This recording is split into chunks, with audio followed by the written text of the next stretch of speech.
Are you Tony Stank?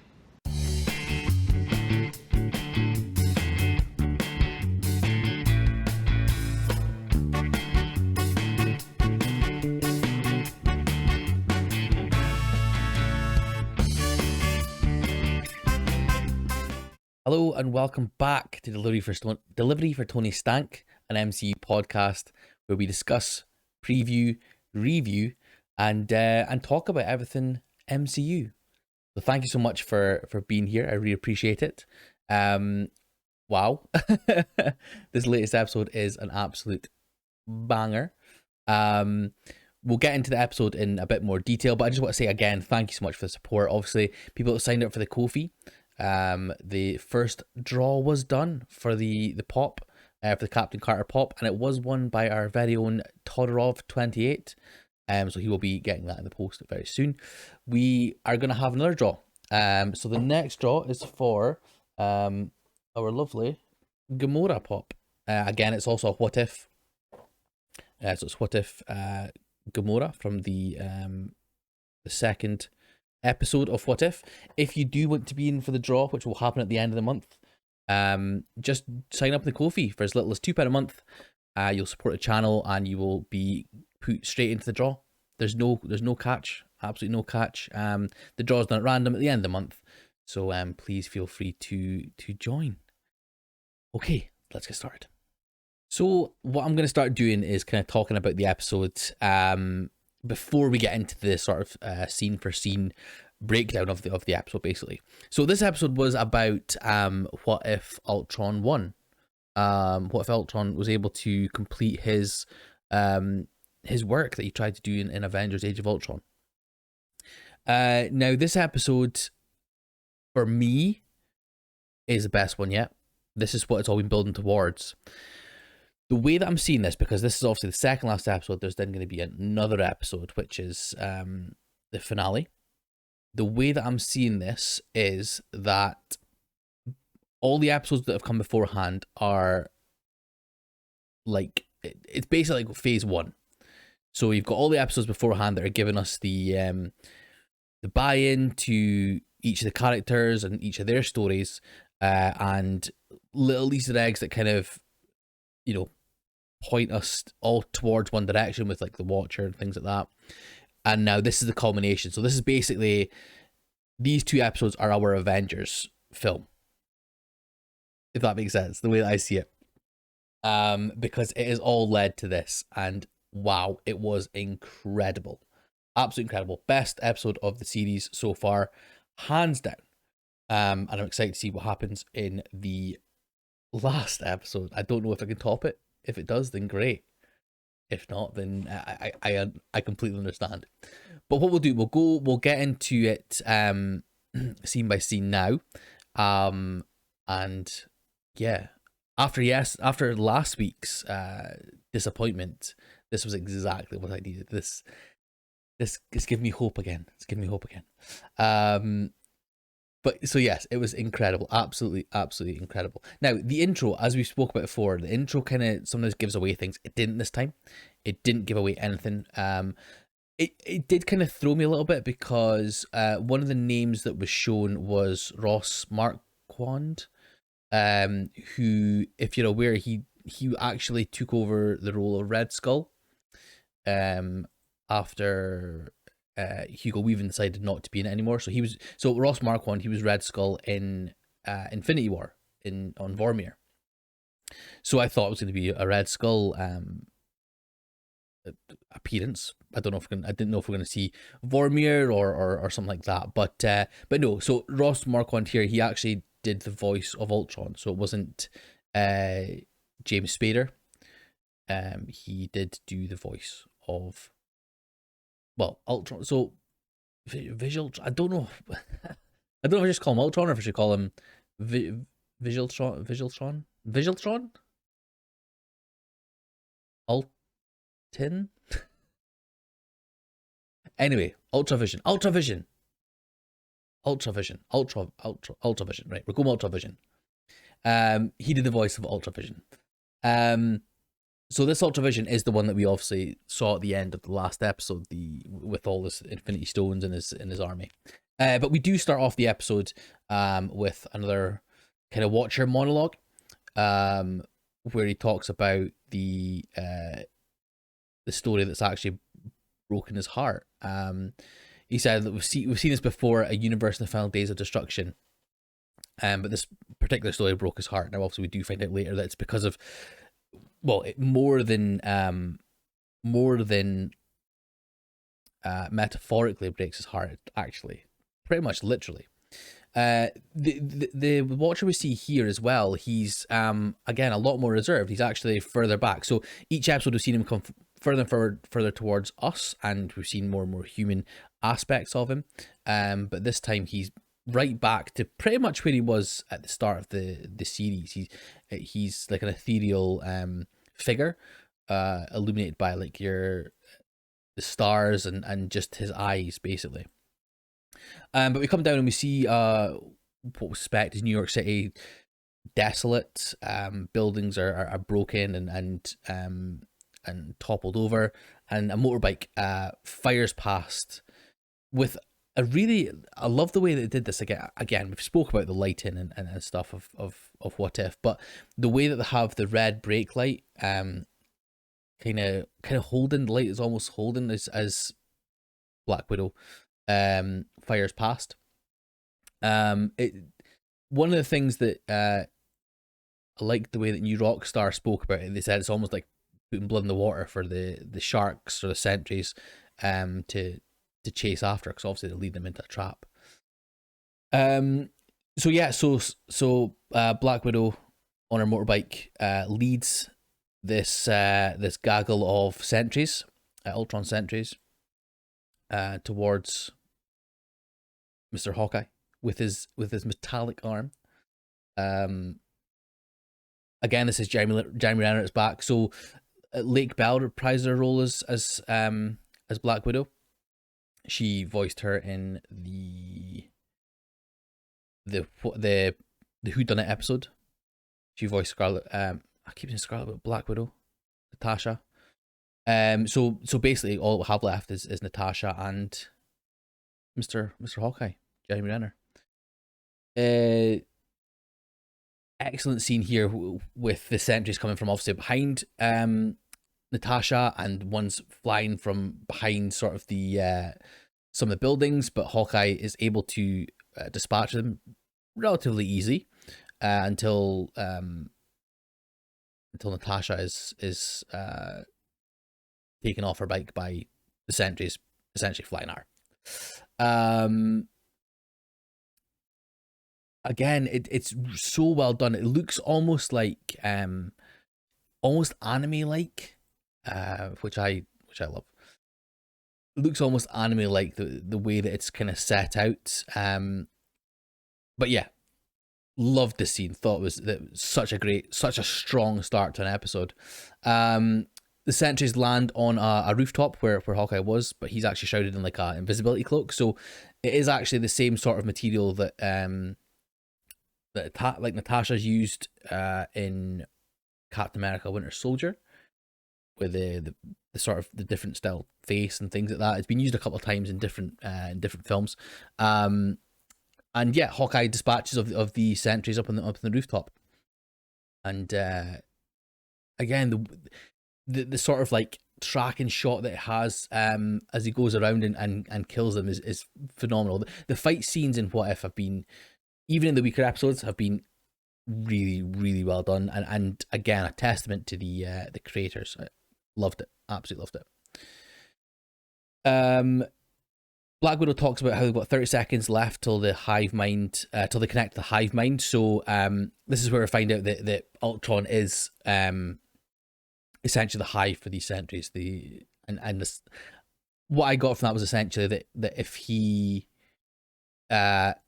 if they connect to the hive mind to Ultron, he then obviously can tell where they are and who they're fighting. Essentially, that's what I kind of got from that. But yeah, Black Widow and Clint managed to get rid of the sentries just in time. Clint, he's not the actor.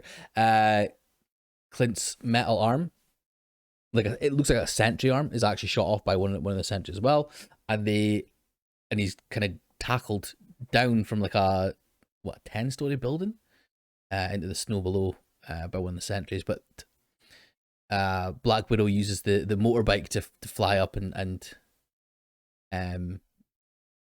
absolutely destroy them. So Natasha gets over to Clint, who is on the ground, and there's a little kind of, not a pun off actually, because she doesn't actually say, well, she does say the pun, but she doesn't say she means it. Where she talks about she holds out his arm, his metal arm that's been taken off his body, and Clint actually says, "Don't say it," and she says, "What? Need a hand?" So she says it without saying it, even though she says puns aren't her thing. But yeah, again, even though it's obviously not Natasha, not Scarlett Johansson, I still think the relationship between Clint and Natasha is really good. It's carried on from the movies that we know, and still feels real and quite touching, even in this desolate wasteland that they're now in. Natasha is then told that she says we're getting Rusty, which again is a little pun. Says we're seconds away from the Ultron hive mind being alerted to her location, and Clint asks where it is, and Natasha says home sweet home, and looks around, and it's actually Moscow, so it's the Kremlin that we see, the kind of Disneyland looking. It's like a castle-y thing, I think it is, but I believe it's like a political like parliament place, I think. I don't know. I really don't know. We then move up to the Watcher, and he tells us that the end of the world began with one man's dream, and we get our Tony Stark, kind of musings from Age of Ultron, where he's, in fact, I believe it is actually a direct quote. He says, "I see a suit of armor around the world." Now this is obviously where in Age of Ultron, him and Bruce came together and created the AI, which was Ultron, and wanted to use it as peace, wanted to use it to curtail any sort of like uprisings, and wanted to basically have peace worldwide. Obviously, Ultron then became more self-aware, wasn't he? I obviously learned more and learned that, or what Ultron found was that the only way for actual peace was to essentially destroy humankind. So Tony obviously then created Ultron. The Watcher talks about how Ultron only saw one path to peace, the elimination of all life. As I say, the Ultron isn't played by James Spader here, it's Ross Marquand, but he sounds really, really like James Spader's Ultron, which is good. It's not as jarring. You don't feel there's like a disconnect between the Ultron that we know from the movies and the Ultron that we now see here. So the one difference that we get from our Age of Ultron to the to the Ultron that we see here now is that the instead of the scientists stopping the creation of Vision's body, or what we know as Vision, Ultron actually managed to go through with it and put his AI into the Vision body with the Mind Stone, obviously, on the head as well. And this led to our Ultravision that we now see here. Now, the Watcher tells us that with infinite power of the Mind Stone, Ultron began to lay waste to the planet. Obviously, again, with his end goal was to literally eliminate all life. And with having the Mind Stone, he was obviously then able to do it a lot easier, or at least do it full stop. Now Natasha and Clint are in the Quinjet, and they actually fly up to try and take out the satellite uplink to stop the hive mind and stuff being able to link up with Ultron, or sorry, Ultravision. And we see what's happening down below. Now, it's insane to think this, but basically you see the it looks kind of like it was Tony's vision that he had when Scarlet Witch in Age of Ultron gave him like a future look. So we see that the shield of Captain America all cracked up. Mjolnir is just lying there, as is Thor's lifeless body, Hulk's lifeless body in the background, and Tony with his face mask has been like, it looks like it's been ripped off. It's kind of not there in his face anymore, but he's still in his Iron Man suit, and he's able to pull himself up a little bit and essentially say to Ultravision, you don't have to do this. And then we see for, what is it, the fourth or fifth time, Mr. Tony Stark die in What If. So it's almost like Tony Stark needs to die no matter what. No matter what happens, Tony Stark needs to die. So he dies pretty much every episode in What If, whether it's zombies, whether it's Killmonger, whether it's the Whodunit episode, this episode. I think that might be it. Because he obviously wasn't in the Star-Lord one or the Captain Carter one, which would give us 7. I feel like I'm missing one. But anyway, he's getting killed.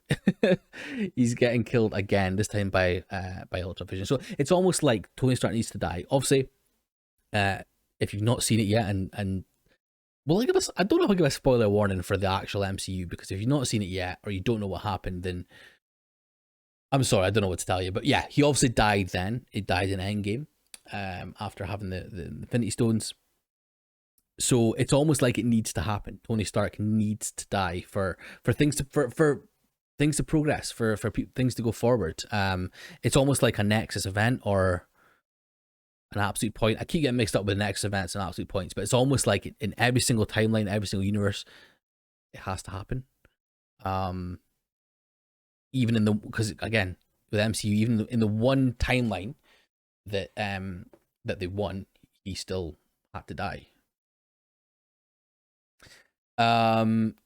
We get to see Ultravision and the voice of Ultron coming out of the body of Vision, which is quite a strange sight. But as I say, it's because the eyes of Vision this time, the eyes of Ultravision are red, as opposed to the blue that he is in the films. It's easy to kind of see him as a villain anyway. And yeah, with absolute no uncertainty, Ultravision manages to kill Tony, and they're actually in the place. I believe it was in Age of Ultron, when Tony is in Switzerland. It's called the Nexus Center or something like that. And this is where he then manages to change. He puts out a massive energy blast, and that changes all the servers and stuff to like a red color, like he's in control of them. And what that then does is actually sets off the nuclear missiles throughout the world. We see General Ross looking at the map of all the nuclear bombs or the nuclear missiles that have been sent, and he's in absolute terror. Just says Code Red. And then we're left with Natasha and Clint in the Avengers. I think is it the Quinjet or is it the Quadjet? It's one of them. And Natasha says we're too late. He did it. While the nuclear missiles come flying down past them, and Hawkeye laments for his wife Laura. And then we see the massive ton of explosions that happens all over the earth. It's really like so this reminded me of like your Terminator 2 sequence of when the nuclear bombs and stuff go off. Now, Terminator itself is actually referenced later on, but we'll get to that. But I do like that they've taken that as a bit of an influence. We then move to Ultravision at Avengers Tower, and he sighs, obviously desolate wasteland around him, and says, "Peace at last, peace." And this is when the Watcher then tells us the Age of Ultron was only just beginning. Now, this part, like, I was totally taken aback by it. So behind Ultravision, a portal opens and out comes Thanos. The Thanos that we obviously know. He's done a lot of his work already. He's got 5 of the 6 stones, actually, sorry. Literally the only stone he needs now is the Mind Stone, which is obviously in Vision's head. We see the gauntlet that he holds. Vision looks at the gauntlet and says, "Fascinating." Now, this is where I was expecting like a big battle, a fight between 2 almost immovable objects. The sort of all powerful mad Titan Thanos, and obviously the AI Ultravision that has been learning and has just literally wiped out the whole planet. But all that happens is there's a ray of like energy, a blast from the Mind Stone that Vision does from the bottom up to Thanos. Thanos' face is an absolute picture. His eyes widen, his face just almost droops, and he literally splits in half. He literally falls, splits in half, falls as like almost like a pack of cards. Basically, it's harrowing. It is actually almost horrific to see. My mouth was like, my eyes were wide, my jaw dropped when I saw that. Like, it just shows the pure single-mindedness of Ultravision, the efficiency as well. It's not like Ultravision isn't like a human, or doesn't have any other feelings rather than just that. Now, I've spoken before about how Thanos was very single-minded in what he wanted to do, and I've spoken before about how like T'Challa was able to change his mind. So that, you know, this was in the second episode. So that showed us that Thanos wasn't irredeemable. He wasn't. It wasn't an irreversible thing. He did have that sort of emotion in him that meant that his mind could be changed. So I feel that's where his weakness was.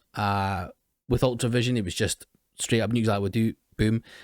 Thanos obviously arrived, was potentially going to do like a monologue, was potentially looking at the desolate wasteland and seeing what was happening, was potentially going to say something, as opposed to Ultravision's efficient, no questions asked, whoop, and kills him. It was astonishing, absolutely astonishing, and I was blown away by that. That's when we knew we were in for something completely different. So as it started off as like a what if story. But I feel like this is the turning point where we were like, wow, this is going to go in a completely different direction than we expected. One of the things I thought weird as well was the fact that inside Thanos was just like smooth. I know obviously they can't show like guts and blood and stuff, but that part was a little bit jarring for me. But I don't care. It's one of those where you can forgive the continuity a little bit. For what's happening on screen. Ultravision easily dismantles the Infinity Gauntlet and takes the rest of the Infinity Stones into his body. It was like a suit of armor that he kind of has, essentially. It's almost like his original Ultron vibranium outside form on top of like Vision's form, essentially. But yeah, the Infinity Stones come across 4 across his chest, 1 like in the center, and then obviously he's got the Mind Stone that's in his head. We get a view of Ultravision's eyes, and they're, instead of just the pupils glowing red, the whole eyes have gone red, and he says that he sees everything. Worlds beyond my own, and this worlds that need me, and this is where his little hat drops, or his little helmet drops down. There's there's like slits of eyes, and this is like where it all added together. So obviously this is the Party Thor episode, the last episode. This is the form that we saw Ultron in. So this is when you know that it's him. He's been able to traverse like universes, because literally the Thor that is in this universe was part of the Avengers, and obviously was killed in that battle with Ultron, or Ultravision, sorry. At that Nexus place that Tony Stark was then eventually killed. So he's literally traversing universes, like absolutely shook. He manages to he basically creates or reverse. It's like all the Infinity Stones are being used at this time, so I don't know whether it's reversing the impact on the Sentries, but he basically creates a whole army again of Sentries that he controls, because they're all red. Their eyes are all red and stuff like that. And he floats up and has a cape and like a big old, like, it looks like it's like a double-edged, like a drill basically, but it's not. So yeah, so they all go into some sort of, like, it's almost like a spaceship that Ultron has. His Sentries and stuff. It's like a big old sphere that they get into, and then we're treated to a view of Asgard. The spaceship orb sphere thing that they're in is right above the main sort of part of Asgard, and we see like a blast from Ultron's like drill. It's like a purple blast from his like double-sided drill, and it just destroys Asgard, very much like how Surtur did in Ragnarok. And if he can do that with like one blast, what else can he do? Well, we get to see. So this sphere thing shows up at the Sovereign, and we see the Guardians of the Galaxy are fighting there. This is obviously where the purely gold yellow ladies are, and where they fought the big beast thing with tentacles at the start of Guardians Volume 2. And quickly the Guardians are overrun, obviously. Then we assume the Sovereign is destroyed. It then moves to Sakaar. We see Korg and some of the gladiators fighting in the Grandmaster's arena, but the Sentries are just too much for them to handle. The Grandmaster is actually seen, but there's a massive explosion that obviously destroys Sakaar. And then, even more crazy, the planet Ego, we see, which is obviously Peter Quill's dad. We see the Sentries come in, and we see Ego's face, and again his eyes widen, very much like Thanos' did when Thanos was literally killed by our Ultravision, and Ego the planet even explodes as well. We then move across to Xandar, which is obviously where the Nova Corps are, and where in Guardians of the Galaxy Volume 1 they found one of the stones. And again, the Sentries are floated down. Ultravision is a way to literally do the same thing he did to Asgard, but he's taken out by a blast of energy. This turns out to be Captain Marvel. Now, I was talking about obviously Terminator 2 or Terminator before being referenced. Captain Marvel references Terminator here. She says, "Listen, Skynet, I've seen the Killer Robot movie, and I gotta say, I really don't think it needs a sequel." Now, it did need a sequel. So if the way that I see that, obviously, is Captain Marvel's only aware of Terminator 1, or the Terminator, which was 1984 or 5 or 83, early 80s. But obviously there was a sequel, Terminator 2 Judgment Day, in 91. So she's either not aware, she should be, because she came back to Earth in 1995 and actually landed in a blockbuster. Again, New Rockstars is where I saw all this information. So we'd hope that she would know it, and if she doesn't know it, then she should certainly, in the minutes she's got between dying and stuff, she should have really watched it, because it's a fantastic film. Anyway, there's a little battle between Captain Marvel and Ultron. They go flying. She basically drills him right through the center of Xandar, and her eyes. Obviously, all her powers is being used. We've spoken about in the last episode where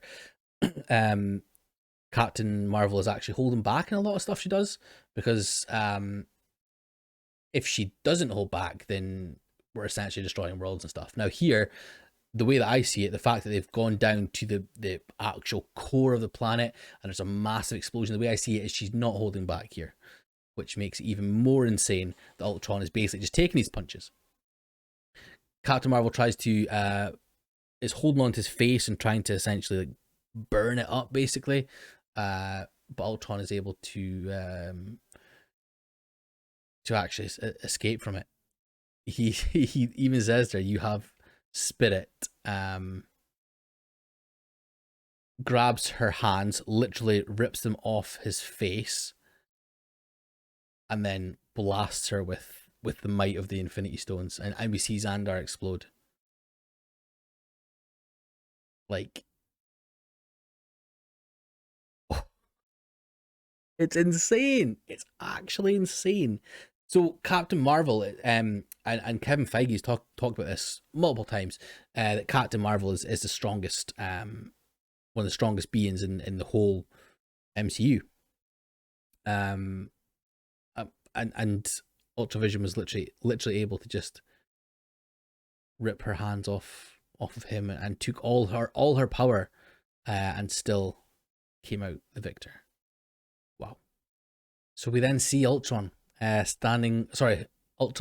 standing alone on a rock in space, and as he says, "It is done."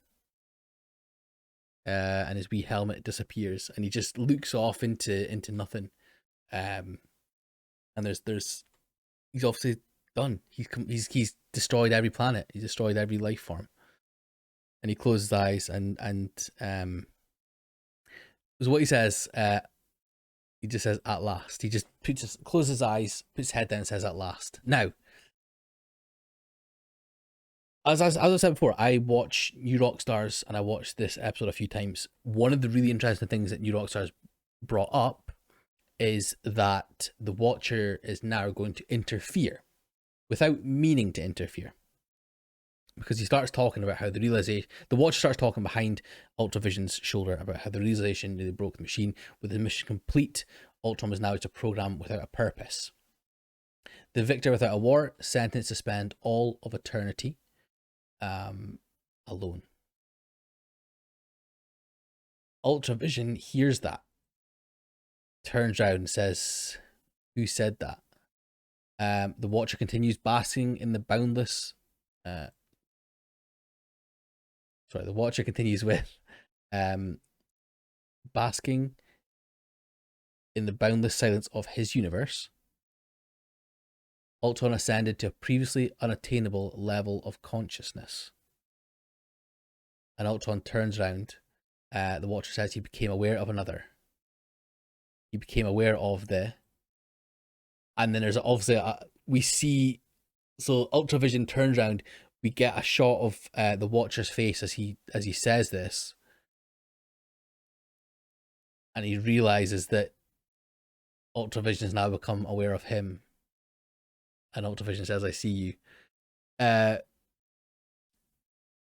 Ultravision flies towards the Watcher and says that their universe is beyond my own. And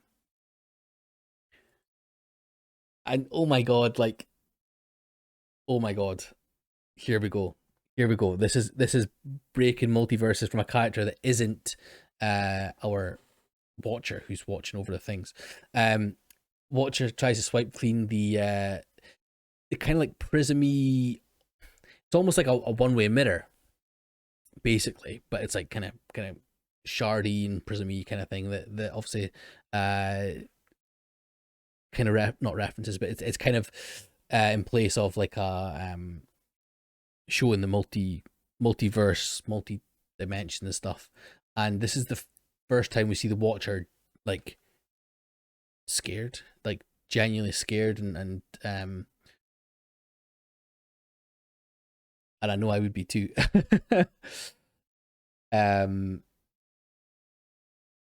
The Watcher talks about how he's seen everything that's ever happened, ever will happen, but what the hell is this? He's completely baffled by what is happening now. And we get a look at all the different multiverses. We get a look at it's a big corridor again. The glass goes up for essentially infinity, I suppose, and you see the kind of shards on each side of the glass.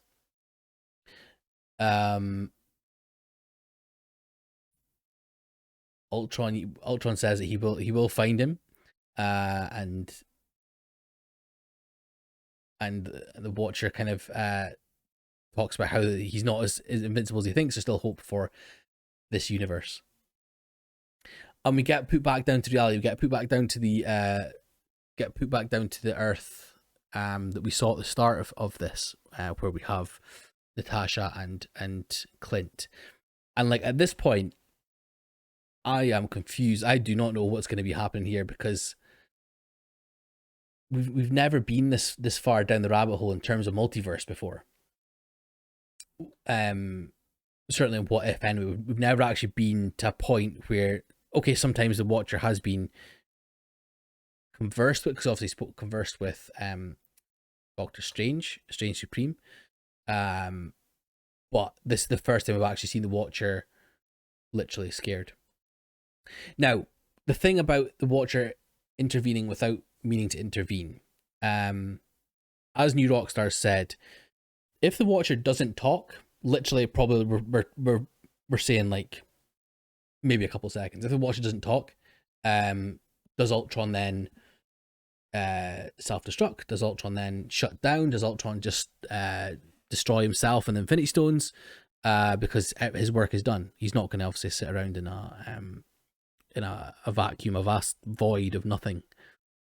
But because the Watcher starts speaking, and because Ultron is able to hear and see him, that is how Ultravision then knows that there's different universes, different multiverses that he can impact, or that he can destroy, need his help essentially. It's wild. It's absolutely wild to think that, you know, if literally if the Watcher, who says that he's seen and watched everything, obviously hasn't seen this, but if all he had to do was just not say words, and then potentially would be fine.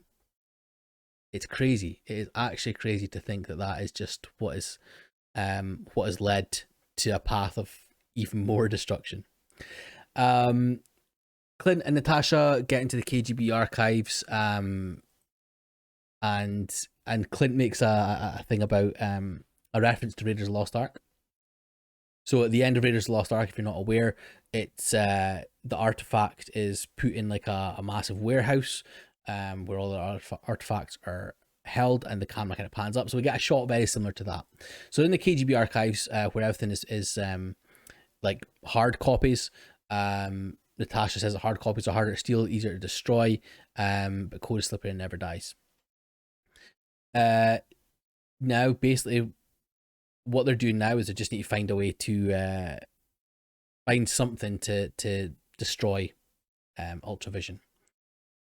Clint is also getting more frustrated as they go along, but they get so far, they're pulling out boxes. Literally, there's thousands, maybe hundreds of thousands of these boxes, and we get a little montage of them kind of looking through them. And Clint almost gives up, or in fact, he does actually give up, saying he's got like no fight in him left. Natasha finds the Red Guardian's shield. So this is the shield that we see in the Black Widow film from Alexei, who is the Red Guardian. Clint talks about how his will to live thing is flattening, and the Watcher is looking over them. So they obviously can't see or hear the Watcher, but he's looking over them and is basically, he's trying to work out if he should intervene, because he can show them he can intervene, but they're so close. They're literally, you can see the file looking for it. It's Arnim Zola, so obviously we're aware of who Arnim Zola is. He's in a constant battle between himself whether he should intervene. He could save the multiverse, save many lives. He doesn't want to do that. He can hear Ultron saying, "I will find you," and even then, he's still unsure as to whether he should intervene. He's basically willing them on without actually doing anything. He's basically, it's like when you're watching a movie. So when you're watching a horror movie and one of the people says that they're gonna go in this door, and you know the killer's by the door, you're like, no, don't do it, don't do it, don't go in that door, don't go in there. That's what the Watcher is like. He was like, look in there, look in that file, you're right next to it.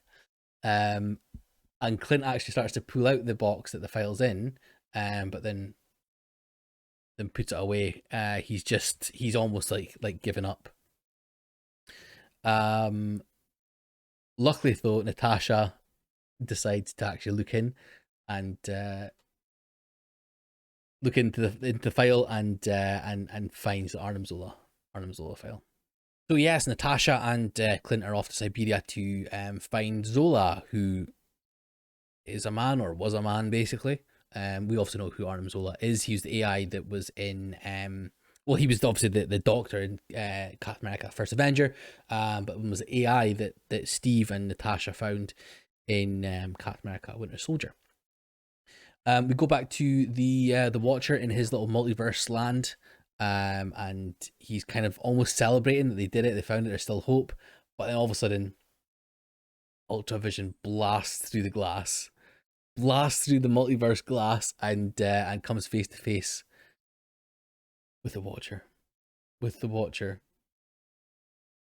We obviously, this is just insane. Like, I am at the point right now where, like, yeah, I don't know what to say. It's just incredible. Like, Ultravision comes through, blasts an energy shot from his big old drill sword thing at the Watcher and sends the Watcher absolutely flying. And basically, he Ultravision looks at the universes and talks about how much there's so much chaos and it needs to be silenced. The Watcher looks up at Ultravision and says very similar thing that Tony said to him, and it's you don't have to do this, basically. But Ultravision says it's his purpose, and then we get Ultravision flying straight at the Watcher, and it moves over to Siberia. It's like total cock teasing us right now, but it pays off. Do not worry. Do not worry. So we go to Siberia, and Clint and Natasha have taken the lift down to the sort of the pits of this Siberian research facility. Now, the facility is actually the same one from Civil War, where Cap, Bucky, and Iron Man went to, and Iron Man then found out about Bucky killing his parents, and there's the big battle and stuff. And then obviously Zemo was there, and Black Panther was there and stuff as well. We actually get into the exact same hall where the super soldiers are held. Super soldiers were held, and were the ones where Zemo killed them, basically. Turn the computer, and Arnim Zola is there. They have the old kind of chatting back and forth, and we find out that Clint's middle name is Francis. Yeah, they then kind of have like a chat. It's a lot of kind of what's the word, exposition about what they need to do and stuff, and basically they're wanting to use Zola as an AI to turn off Ultron, to turn off Ultron's sort of hive and stuff, and yeah, that's kind of the plan, basically.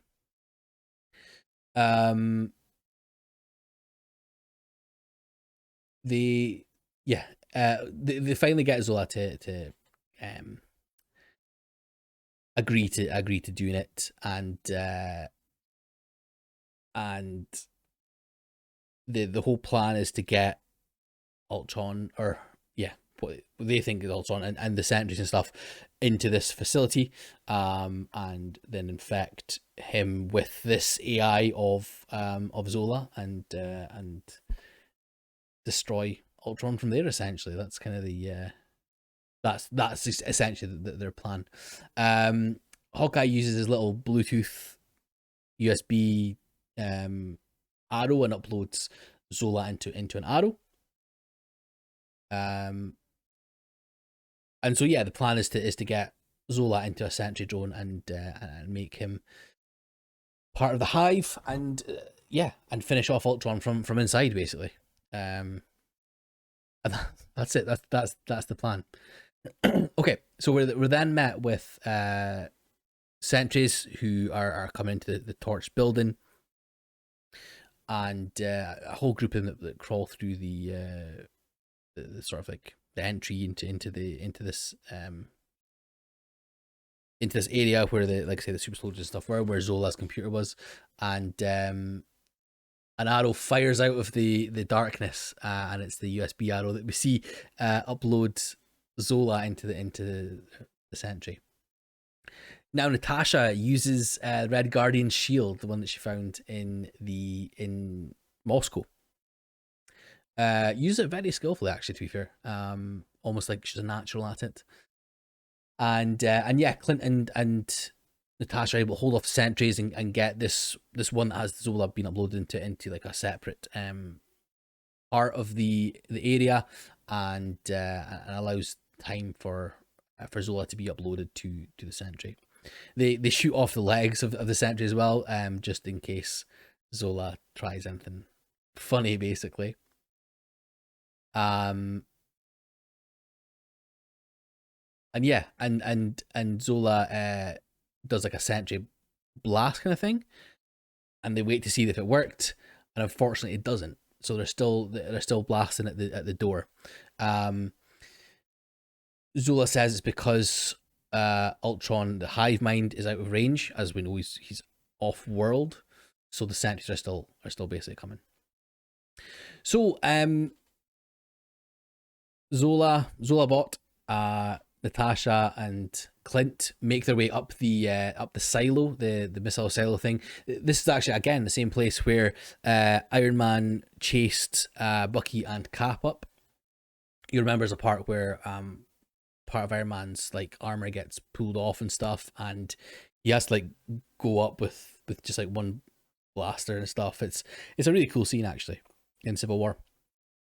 Hawkeye uses different arrows to slow down and stop the sentries, but the sentries are again able to power their way through and manage to get out of anything that's kind of thrown their way, basically. Hawkeye is on his way. He starts to fall from the blast from the sentries, and Natasha catches him, and they have a heart-to-heart, and very similar to Endgame with the Vormir situation, where Natasha gets Clint to let her go. Clint makes himself fall towards the sentries. This is a phenomenal shot here, where we have Clint flying downwards, but it's actually more like a downward angle, the way the shot is set up. So like the whole silo is kind of tilted, and he's kind of coming down diagonally with he like bathed in yellow light as the red eyes and the red shields of sentry come flying towards him while he's mid bow shot. It reminded me of if you remember, there's a shot in I think it's in Ragnarok. It must be in Ragnarok, because it's the Valkyries fighting off Hela. Are they fighting with Hela? There's a shot with the Valkyries and Hela. And it looks very similar to this, but I believe it's the Valkyries like going up and Hela coming down. But yeah, again, the lighting of it, the music, the score to it is just incredible. Like that is like a wallpaper. You could use that shot as a wallpaper easily. For like a PC or like a phone. I don't mean for like on the walls of your house. You don't necessarily. Well, you could if you wanted to. It's a picture. It's picturesque. There we go. There we go. But yeah, it's phenomenal. And obviously, Clint then uses an arrow that has a massive explosion that obviously will kill him and the sentries and stuff as well. Poor Clint. Rest in peace, Hawkeye. Until 24th November, mate. We'll see you then. So then we're left with Natasha and Zola Bot, who are basically the two things that are left on this earth. Natasha asked Zola how he wasn't able to upload to the Hive Mind, and Zola actually explains that they're linked for interstellar communication, but it appears that Ultron or Ultravision is not within the observable universe. We obviously know that he's in the middle of a multiverse. He's like, it's almost like the control room of a multiverse, isn't it? Yeah, so he can't upload to him. So yeah, we come back to this control room of the multiverse where we have the Watcher fighting with Ultravision. Again, using energy blasts from the big old drill bit. He actually even uses the energy blasts from two of the stones, the red and green, the time and the reality stone. Now, again, New Rockstars spoke about this. One of the really interesting things is that the stones don't seem to serve their initial purpose that they do within our universe or within that universe. So obviously, Time Stone can reverse time. The Reality Stone can change reality. In many different ways. In between these multiverses, in between these universes, it's basically just massive energy blasts. That might be that is just how Ultravision is wanting to use them, but it might also tell us a bit more about how the Infinity Stones are not depowered but have a different purpose. Kind of like in Loki, how we saw they were used as like paperweights and stuff.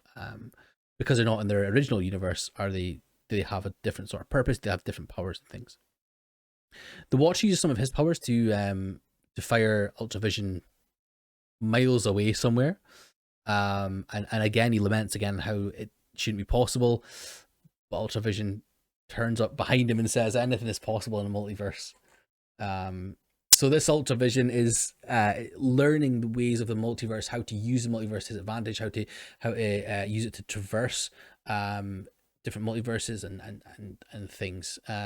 Because he just so easily moved from one multiverse through to the back of the Watcher. Mental. Again, the fight continues. The Watchers is hit through one of the shards, the sort of mirror shards, and fired towards a grassy kind of earth, grassy kind of planet, basically. And Ultron's able to almost Moses part in the trees and the shrubbery and is again face to face with the Watcher in this like sandy, now desolate kind of planet. The Watcher says he swore an oath that he cannot exert his will on natural order of things. He can't intervene. Now that's very interesting because who is it he swore his oath to?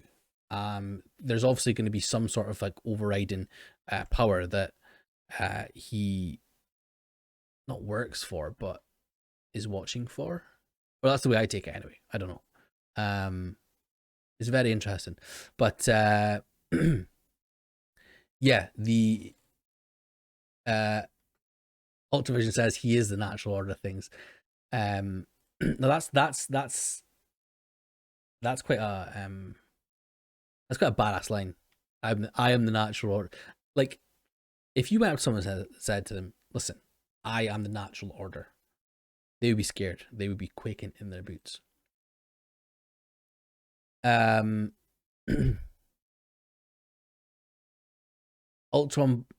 Ultravision blasts like a purple energy thing again from his drill thing, but the Watcher creates like a sort of shield with sort of light runey type of design on it, very much celestial like, which could be tying in potentially with Eternals, which is coming November the 5th.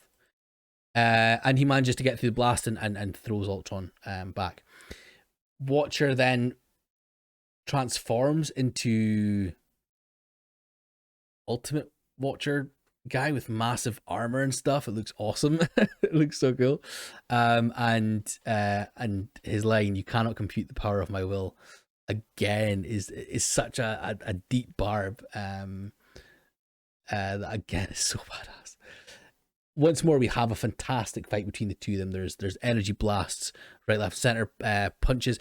The Watcher even uses like an open palm, upward strike into Ultravision's like chin, and Ultravision uses a headbutt, but then the Watcher heads him back and literally says, "I'm the Watcher" as he does it.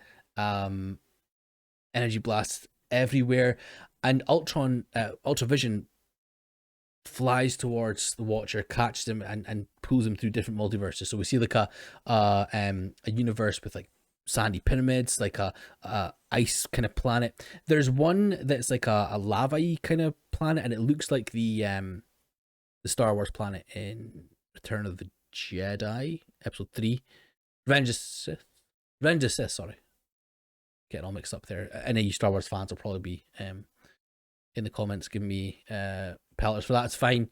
But basically we see lava, and there's actually like a castle kind of thing at the back, right at the back, that again we just see it for a split second. It looks like Vader's tower from that. Again into another icy planet, and then they land on this, like, it kind of looks like a western vista. It's floating columns, and we see the range of Ultravision's power. He literally becomes like a massive universal-sized being, very much like Galactus. If you're not aware of Galactus is, he's the world eater, universe eater, galaxy eater, who was the foe of like the Fantastic Four, and is rumored to be part of the MCU at some point, now that Fox obviously been bought over by Disney. And Ultravision literally chomps the universe that they're in like a burger, and the Watcher's then floating off into nothingness and lands actually into another universe in Times Square, where it's people watching and staring and taking pictures and things. We actually see at the back, Steve Rogers is being sworn in as the president of the United States, which is like a cool little Easter egg I like there.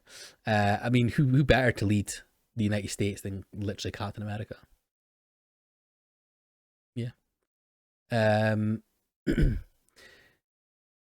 So Ultravision talks to the Watcher and says that, you know, all the power of the multiverse at your fingertips, but you spend your time here just watching.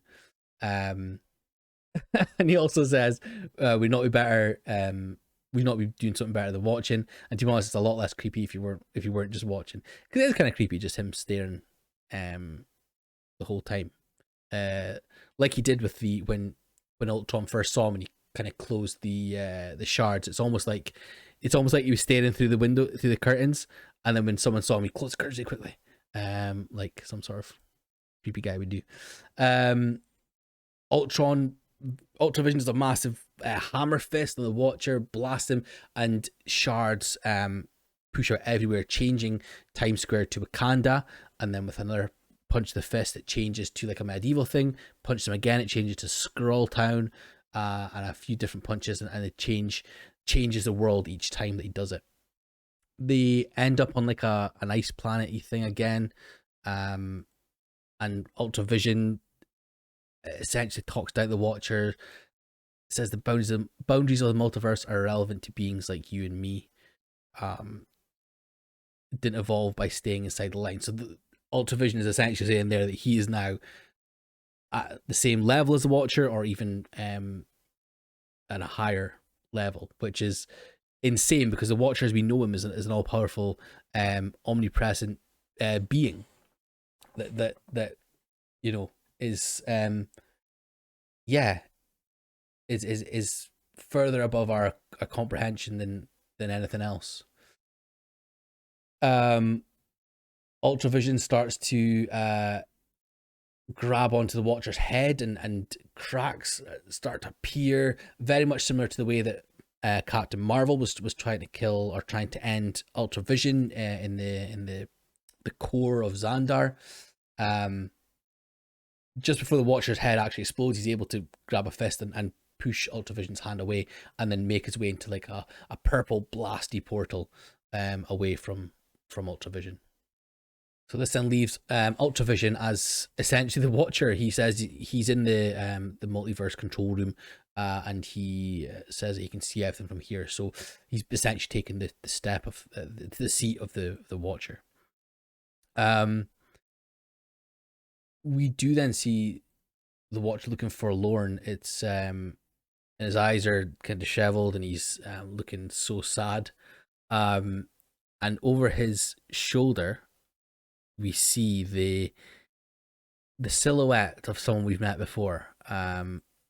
There's like wings and there's tentacles and things, and as it comes across to him, he's got like a third purple eye here. Everything goes back in, and it's Strange Supreme. So Watcher is now in the prison that Strange Supreme found himself at the end of his episode, after the Watcher didn't intervene. Like I think I gasped here. I probably gasped here. Either gasped or let out a little yelp. Either or, I'm not sure. But then yeah, the Watcher tells Strange Supreme that he has no choice. And yeah, essentially they need to team up. Stephen Strange Supreme asks the Watcher, "Are you ready to break your oath?" The Watcher says, "You want me to say it?" And Supreme Strange says, "Yeah, I definitely want to hear you say it." And the Watcher reluctantly, he says, he actually says he can't believe he's about to say this, but he sees now that he needs Strange Supreme's help. And then we come out and we see also the prison, the kind of shardy prison that Strange Supreme was locked in at the end of that episode. And we are at the end of What If episode 8. I mean, I don't know what else to say. When I said at the start that I loved this episode and it was the best one so far, it had literally everything. It had the grounded part of on Earth. It had the mental part with Ultravision. It had the fights with it had the fight off to the Watcher and Ultravision. It had the incredible cinematography of like the silo shot. It genuinely had everything. This episode threw me. Now, one of the things that they did do, which I thought was very interesting, is right at the end, after the episode ended, it actually said also starring Benedict Cumberbatch. Because obviously, if it said his name at the start in the opening credits, we would have known that Supreme Strange was going to be there.